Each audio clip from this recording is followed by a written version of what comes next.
El conocimiento de las culturas tradicionales es un elemento importante del patrimonio intelectual y cultural de los pueblos indígenas y para el resto del mundo. Este conocimiento refleja su identidad social e histórica y contribuye significativamente al bienestar futuro y al desarrollo sostenible de esos pueblos. Desde 1980, el debate sobre cuestiones relacionadas con los pueblos indígenas promovidas por diversos organismos de las Naciones Unidas, se centra cada vez más en la idea del conocimiento tradicional, denominado conocimientos tradicionales. CCTT. Este reconocimiento internacional de los CCTT es comparativamente reciente, si se considera que el estudio formal de este tema en realidad comenzó en la segunda mitad del siglo VI.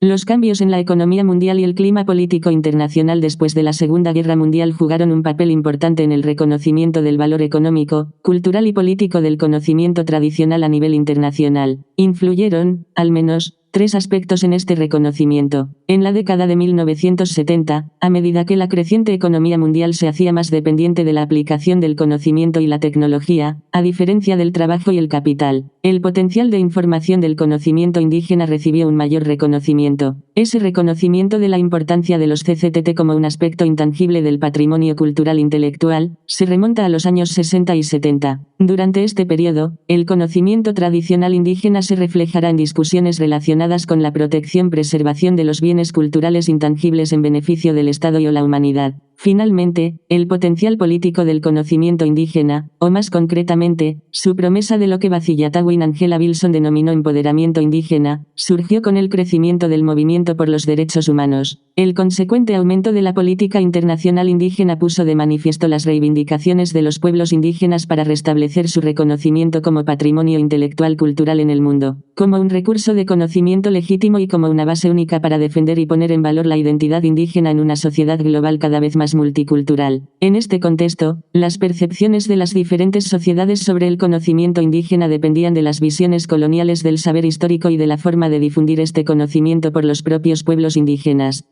Estos pueblos, como describió el destacado jurista James Anaya, son descendientes vivos de habitantes que vivían antes de la invasión en tierras ahora dominadas por otros. Esta definición sugiere que el factor de dominación es esencial para poder entender hoy las condiciones de vida de los pueblos indígenas, así como nuestras percepciones acerca de ellos. La historia sobre el concepto de indigenismo demuestra cómo la presión política y económica hacia estos grupos influyó en la formación de un concepto sobre ellos como comunidades e individuos esencialmente diferentes y distantes de aquellos que se adaptaron a la coyuntura moderna. En el contexto poscolonial, la indigeneidad siguió siendo una característica que pretendía definir un estado social inferior y temporal de los pueblos, ahora entendido como aquellos territorios pertenecientes a sus respectivos estados. Dicha característica no mostraba las condiciones reales de vida de las sociedades indígenas, unas condiciones que diferían significativamente en todo el mundo y, en muchos casos, incluso dentro de un mismo país. La teoría propuesta más tarde de que todos los pueblos postcoloniales eran igualmente víctimas de los regímenes coloniales, y que debería considerárseles uniformemente como indígenas, solo realzó el carácter abstracto del término indigenismo, a un paso del término indigente.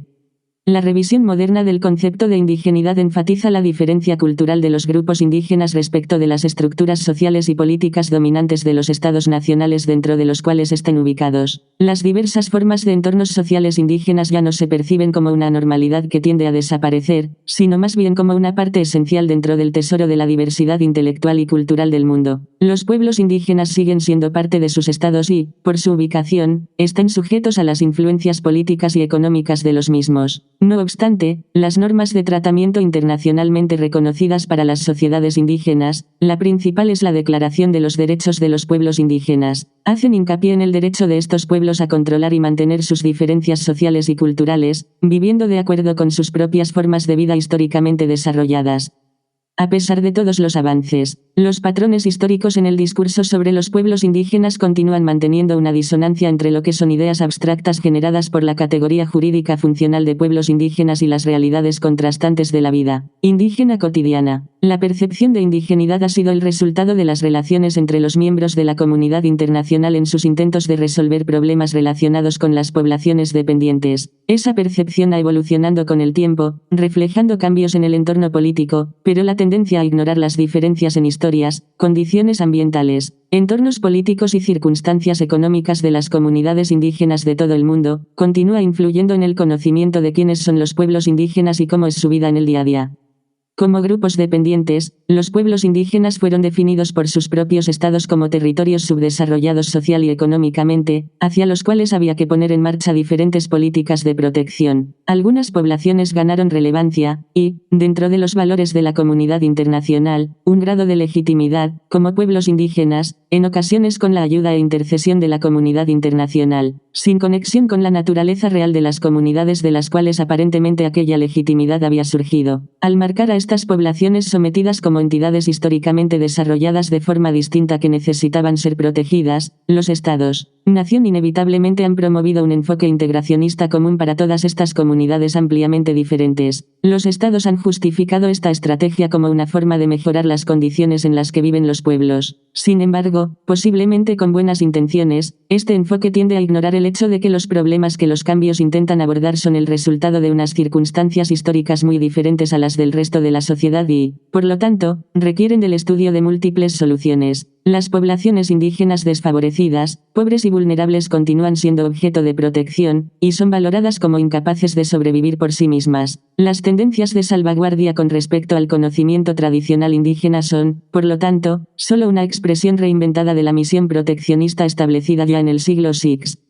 Por otro lado, la desaparición de las culturas y lenguas indígenas continúa siendo un gran problema. Sin embargo, la solución a este problema no debe ser la puesta en marcha de medidas de rescate para salvar las reliquias o vestigios de las culturas en riesgo de desaparición, aquellas que siguen siendo de interés artístico, científico, histórico o económico para sus países. Cuando hablamos de la salvaguarda de la cultura tradicional y el conocimiento indígena, nos referimos al mantenimiento de las relaciones entre personas concretas, dentro de las cuales surgen y se mantienen las tradiciones, ideas y pensamientos. Dichas relaciones cambian constantemente y determinan la forma en que estas personas, como individuos y como grupos, perciben el mundo, interpretan su entorno y moldean sus vidas. Cuando abordamos el tema de los derechos, hablamos de oportunidades económicas y condiciones políticas dentro de las cuales hombres, mujeres y niños, pertenecientes a estas comunidades, pueden desarrollar todo su potencial. A pesar de los avances del movimiento indígena, estas comunidades continúan siendo territorios dentro de sus estados y, como territorios, están esencialmente definidos y determinados por la política y características económicas de los mismos. La razón por la que las culturas indígenas se enfrentan a los peligros de su desaparición no radica en su naturaleza tradicional que, debido a las leyes de la historia, las ha expuesto a la extinción en el mundo moderno, sino en el simple hecho de que los individuos indígenas, en las diferentes partes del mundo, se hayan unidos por la falta de oportunidades para participar en los procesos de toma de decisiones relacionados con sus propias comunidades. Incluso los políticos indígenas, algunos en la vanguardia del movimiento indígena de derechos humanos, dependen a menudo económicamente de los ingresos de sus empleos obtenidos políticamente. Esto limita sus acciones y, a veces, los convierte en meros servidores controlados por las principales asociaciones políticas nacionales e internacionales. Las dificultades económicas, políticas y culturales a las que se enfrentan los indígenas no se derivan de su condición de víctimas, sino de sus propias condiciones de vida. Si queremos hablar del conocimiento de los individuos indígenas, de la forma en que estructuran su pensamiento, debemos rechazar antes las políticas estandarizadas que actualmente vienen impuestas a las comunidades indígenas por las representaciones políticas y académicas a priori de los pueblos indígenas. Debemos descartar, asimismo, la necesidad de construir una definición acordada sobre las culturas tradicionales, y reconocer que si intentamos conceptualizar bajo una definición simplista este universo social cambiante, inevitablemente nos iremos alejando de los objetivos que estamos tratando de lograr. Tenemos que comenzar alejándonos de la creación de un concepto sobre procesos y formas de conocimiento indígena como algo que ha de protegerse mediante las leyes, y comprender las condiciones de vida concretas de determinadas comunidades y naciones. También debemos reconocer que las leyes que existen actualmente para proteger los individuos indígenas y sus creaciones intelectuales son el producto de un desarrollo histórico particular que tuvo lugar fuera de sus comunidades y creado por burócratas. Solo cuando dejemos la burocracia política de lado podremos tomar conciencia de la complejidad y el alcance de nuestras tareas que, a pesar de todos los misterios que las rodean, afrontan problemas que son muy reales, y muy diferentes de lo que se piensa de ellos en la actualidad. Hasta aquí el audio titulado Cultura tradicional y pueblos indígenas. Gracias por tu atención.